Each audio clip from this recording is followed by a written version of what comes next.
नाजरीन, पिछले एपिसोड में आप इमाम अहमद रज़ा के रोशन दलाइल देख चुके कि चीज़ों का नीचे उतरना और गिरना खुद इनका अपना फेल यानी एक्ट है, ना कि ज़मीन का। उन्हीं दलाइल के ऊपर किसी मॉडर्न एजुकेशन वाले के दिमाग में एतराज़ आ सकता है। लिहाजा हमने ये एक एपिसोड सिर्फ एतराज़ और डाउट्स क्लियर करने के लिए बनाया है। इसी के साथ वो मशहूर एक्सपेरिमेंट का भी जायज़ा लेंगे जिसमें पर और बॉलिंग बॉल साथ में गिरता है। अगर आपने पिछला एपिसोड 4 नहीं देखा तो आपको यह एपिसोड समझ आना बहुत मुश्किल है, लिहाजा पहले वो देख लीजिए।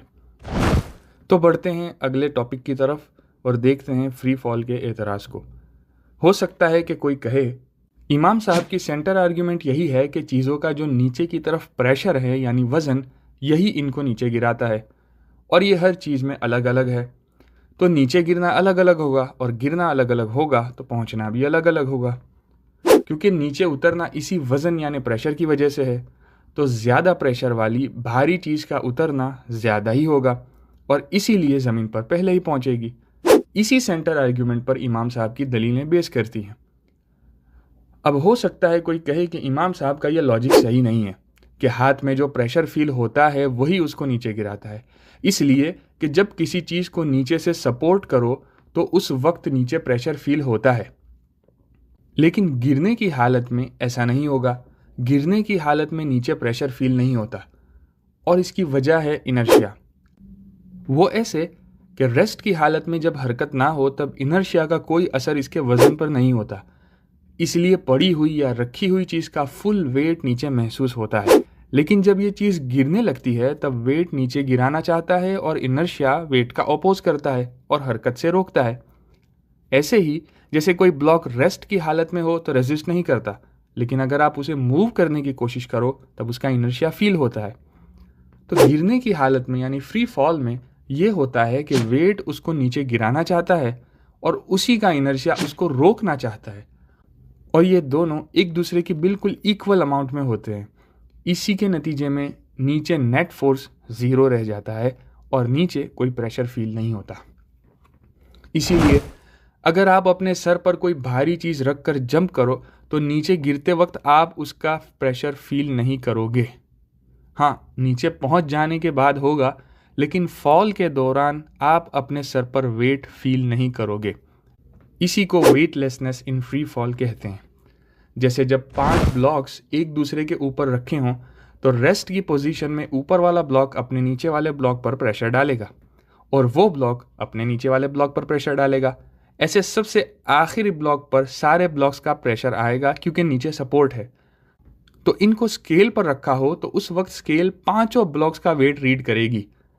लेकिन जब इन्हीं ब्लॉक्स को ड्रॉप किया जाए तब कोई भी ब्लॉक नीचे वाले ब्लॉक पर प्रेशर नहीं डालेगा, क्योंकि जाहिर है कि हर एक एक किलो का ब्लॉक सेम ही रफ्तार से गिर रहा है।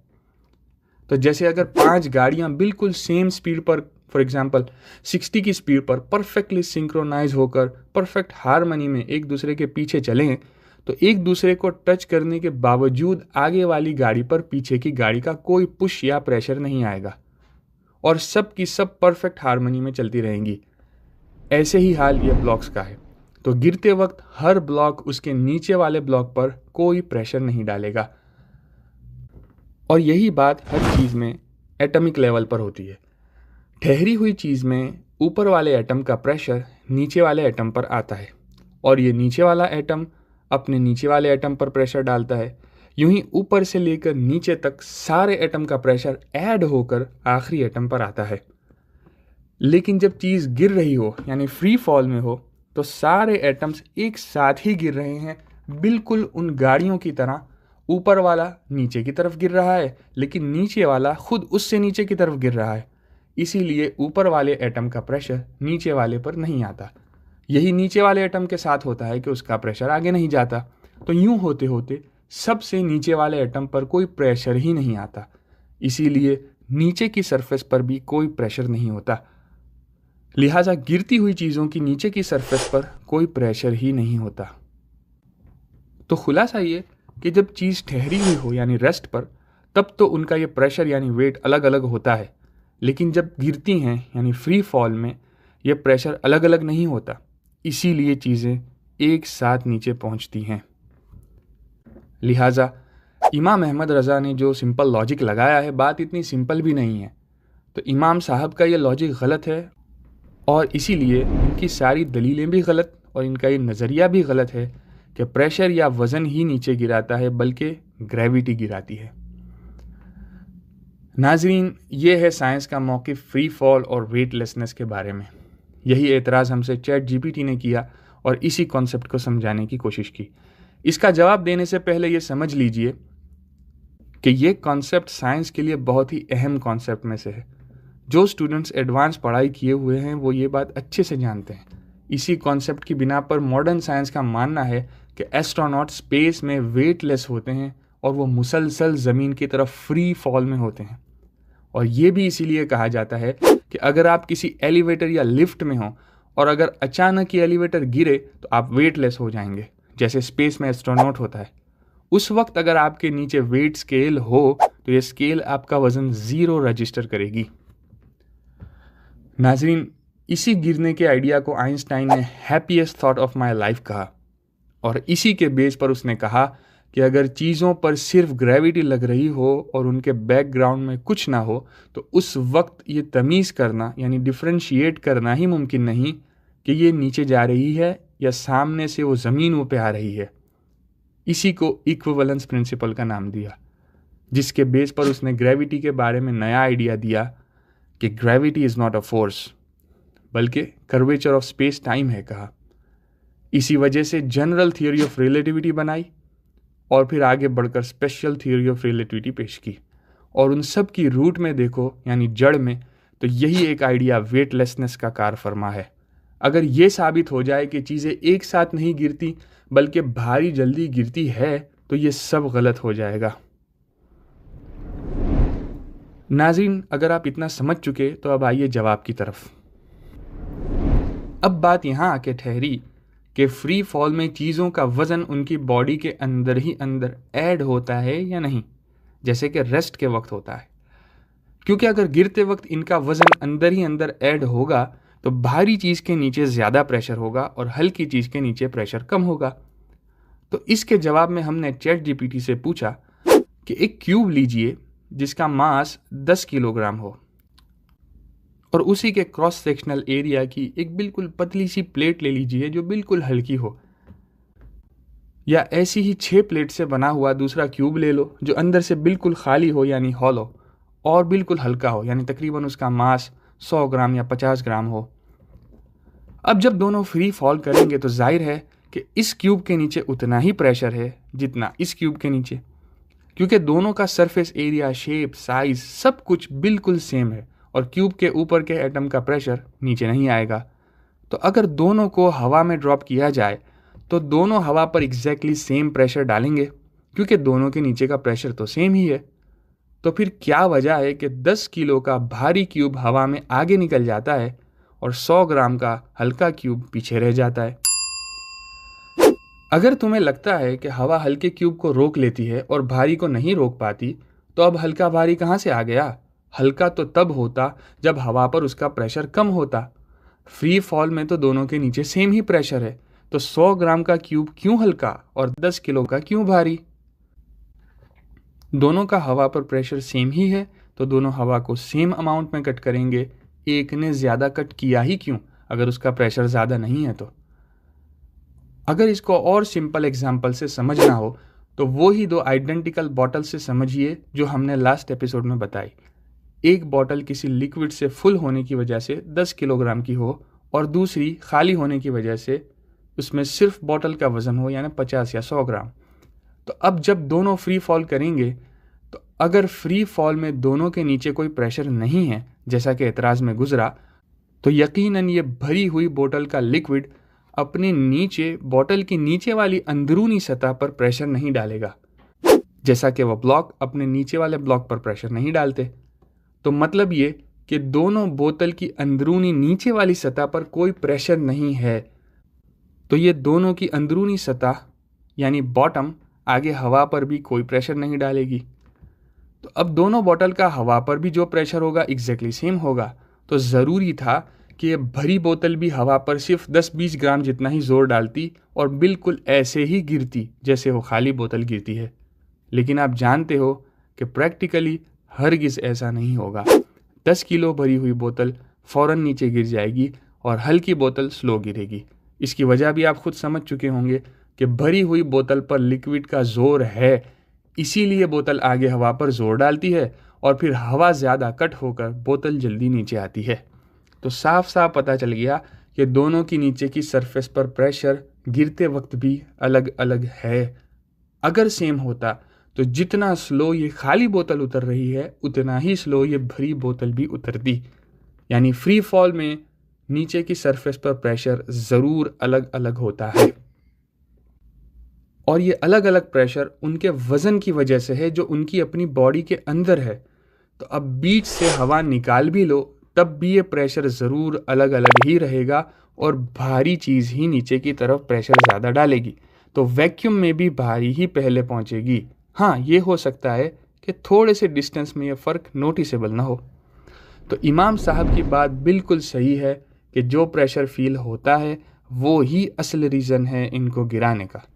लिहाजा इमाम अहमद रज़ा ख़ान साहब की किसी दलील में कोई एतराज़ नहीं। हमारे इस जवाब के बाद चैट जीपीटी ने भी कबूल कर लिया कि प्योरली लॉजिकली पर्सपेक्टिव से देखा जाए तो वाकई साइंस में वेट, इनर्शिया और फ्री फॉल के बारे में आपस में बड़ा कॉन्ट्राडिक्शन है। अब आपको ये सवाल सता रहा होगा कि मशहूर एक्सपेरिमेंट का क्या जिसमें दोनों साथ साथ आते हुए नजर आते हैं, तो ये कैसे हो सकता है, हालांकि लॉजिकली ऐसा मुमकिन नहीं।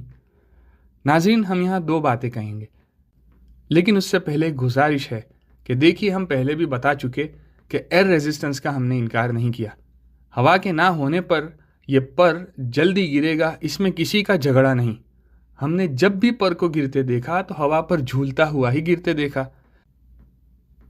इससे हमारा दिमाग हल्की चीज़ों को इतना स्लो गिरते हुए देखने का आदी हो गया है। हालांकि हमको मालूम है कि वो पर के गिरने की असली रफ्तार नहीं है, लेकिन हमने कभी पर जैसी हल्की चीज़ों को बगैर हवा के गिरते ही नहीं देखा जिससे उनकी असली रफ्तार पता चलती। तो जब ऐसे हवा के बगैर पर गिरता हुआ देखा और वो हवा पर झूले बगैर सीधा नीचे आया तो जहन को बड़ा ताज्जुब हुआ, क्योंकि हमारा माइंड इस तरह पर को गिरता देखने का आदी नहीं है। तो ऐसी हल्की फुल्की चीज़ें जिनको मामूली हवा भी हिला दे, जैसे पर या पेपर या पत्ते वगैरह, बगैर हवा के गिरें तो उनकी स्पीड बढ़ेगी तो ज़रूर, लेकिन बढ़कर एग्जैक्टली इतनी नहीं हो सकती जितनी बॉलिंग बॉल की, क्योंकि इनका अपना गिराने वाला फोर्स ही अलग अलग है। यह लॉजिकली साबित हो चुका।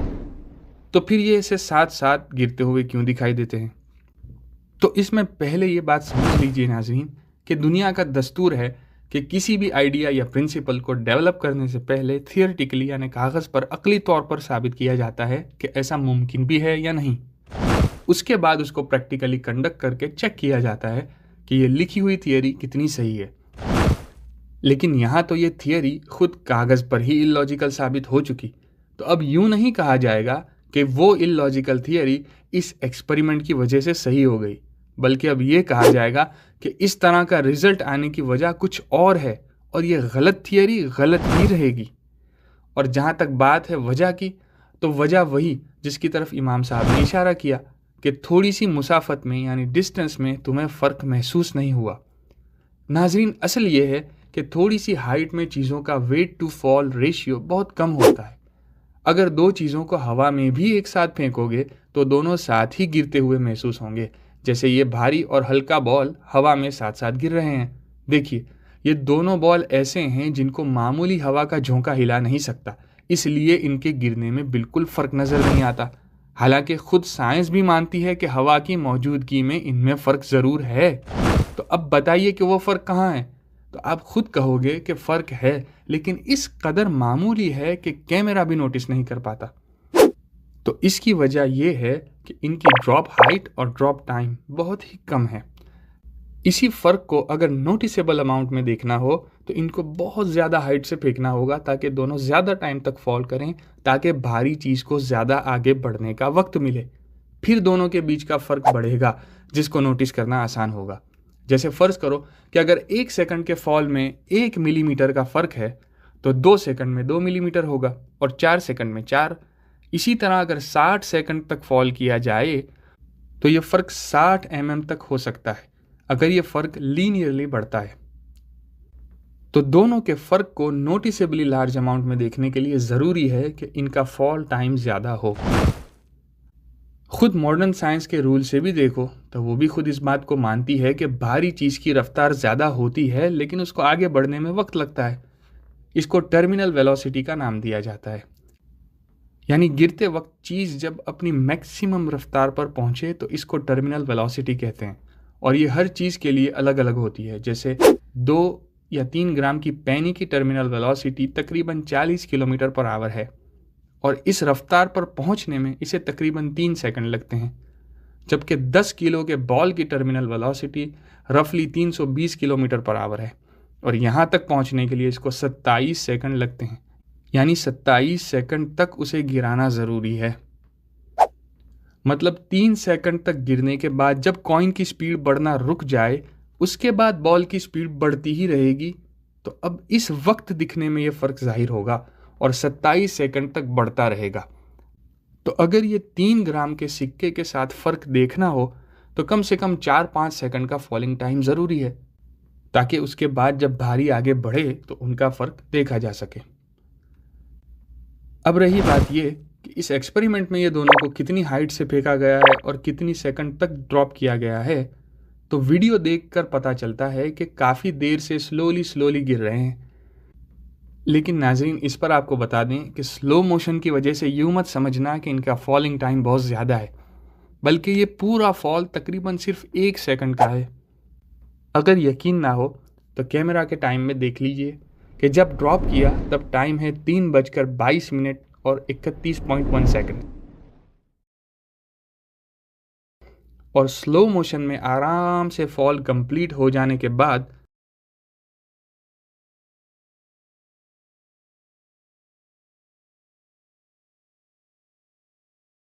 जब टच डाउन हुआ अब टाइम 3:22 और 32.3 सेकंड है। मतलब ऊपर से नीचे आने में अप्रॉक्सीमेटली सिर्फ 1 सेकंड लगा।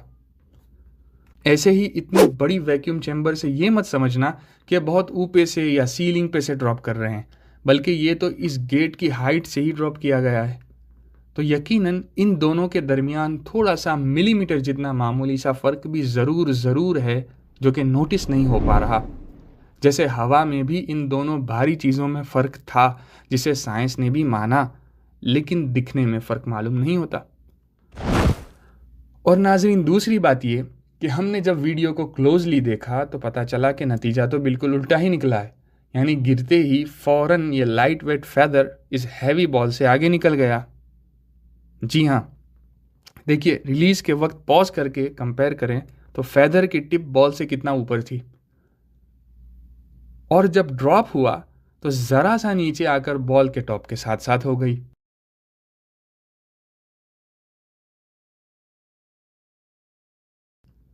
अगर आपको यकीन ना आए तो आप खुद इस वीडियो में जाकर देख सकते हैं, डिस्क्रिप्शन में लिंक मिल जाएगा। अब वहाँ क्या सेटअप था जिससे ऐसा रिजल्ट आया किसे मालूम। ना इनके हिसाब से ऐसा हो सकता है ना इमाम साहब के हिसाब से। तो अब आप खुद ही बताएं कि ऐसे एक्सपेरिमेंट की एक्सप्लेनेशन हम क्या दें। इसका जवाब तो वो ही बेहतर दे सकते हैं जिन्होंने एक्सपेरिमेंट किया कि पर कैसे आगे चला आया, कौन से फिजिक्स के रूल से ऐसा हुआ, रिकॉर्डिंग के वक्त क्या कंडीशन थी, क्या मॉडिफिकेशन की गई थी कि पर आगे आ गया। अगर आप ही को कोई वजह समझ में आए तो हमें कमेंट में ज़रूर बताएं। अब लास्ट में एक डाउट टर्मिनल वेलोसिटी का क्लियर कर देते हैं ताकि टॉपिक कंप्लीट हो जाए। आप कहेंगे कि आपने तो बड़ी आसानी से कह दिया कि मॉडर्न साइंस खुद भी मानती है कि भारी चीज़ भी आगे जाती है लेकिन उसको आगे बढ़ने में वक्त लगता है। तो नाजरीन, बात यह है कि टर्मिनल वेलोसिटी के बारे में मॉडर्न साइंस का मानना यह है कि टर्मिनल वेलोसिटी का कॉन्सेप्ट जब किसी न किसी फ्लूइड या मीडियम में ड्रॉप किया जाए, जैसे हवा में या पानी में, तभी एप्लीकेबल होता है। वैक्यूम में एप्लीकेबल नहीं होता। वैक्यूम में तो सिर्फ ग्रेविटी गिराती है और ग्रेविटी कांस्टेंट ग्रेविटेशनल एक्सेलरेशन देती है, तो भारी की टर्मिनल वेलोसिटी ज़्यादा होगी ही नहीं, दोनों साथ ही गिरेंगे। लेकिन हम इस टॉपिक को इसलिए लेकर आए कि अगर टर्मिनल वेलोसिटी का कंसेप्ट सही है तो वो वैक्यूम में भी ज़रूर एप्लीकेबल होगा, और अगर वैक्यूम में एप्लीकेबल नहीं तो हवा में भी नहीं होना चाहिए।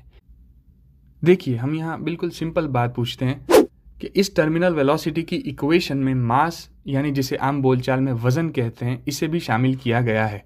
इसका मतलब ये कि अगर मास बढ़ेगा तो टर्मिनल वेलोसिटी बढ़ेगी, यानी चीज़ की टॉप स्पीड बढ़ेगी। सही।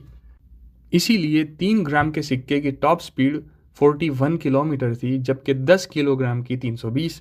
तो यकीनन मास में यानी वज़न में फ़ी नफ्सी ही इनहेरेंटली कुछ ना कुछ ज़रूर है जिसके बढ़ने से रफ्तार बढ़ती है, इसीलिए तो उसे इक्वेशन में रखा गया है। अब दूसरी बात पूछते हैं, ये जो ड्रैग कोएफिशिएंट, एरिया और डेंसिटी, ये सब जो आपने इक्वेशन में रखा है, ये उस मीडियम पर डिपेंड करता है जिसमें ये फॉल कर रहे हैं, यानी हवा, पानी, ऑयल वगैरह। इनमें टर्मिनल वेलोसिटी कैलकुलेट करने के लिए ये नंबर्स चेंज कर दिए जाते हैं, क्योंकि इनकी वजह से गिरने वाली चीज़ की रफ्तार मुतासिर होती है। जाहिर है कि हवा किसी चीज़ को इतना नहीं रोकती जितना पानी, और पानी इतना नहीं रोकता जितना कोई ऑयल, तो ऑयल में रफ्तार सबसे कम हो जाती है। लेकिन जब वैक्यूम में ड्रॉप करेंगे तो ये ड्रैग नाम की कोई चीज़ ही यहाँ मौजूद नहीं जो गिरने वाले को रोके। तो अब ये ड्रैग कोएफिशिएंट, ये डेंसिटी और ये एरिया, इसको इक्वेशन से निकाल दो। तो अब नंबर प्लग इन करने से जो टर्मिनल वेलोसिटी मिलेगी वो वैक्यूम में गिरते वक्त की टर्मिनल वेलोसिटी होगी, और ये मास के बढ़ने से ज़रूर बढ़ेगी, क्योंकि आप देख चुके हैं कि मास के बढ़ने से टर्मिनल वेलोसिटी बढ़ती है। वो तो डायरेक्ट प्रोपोर्शन में है, उसे ड्रैग वगैरह से कोई ताल्लुक नहीं।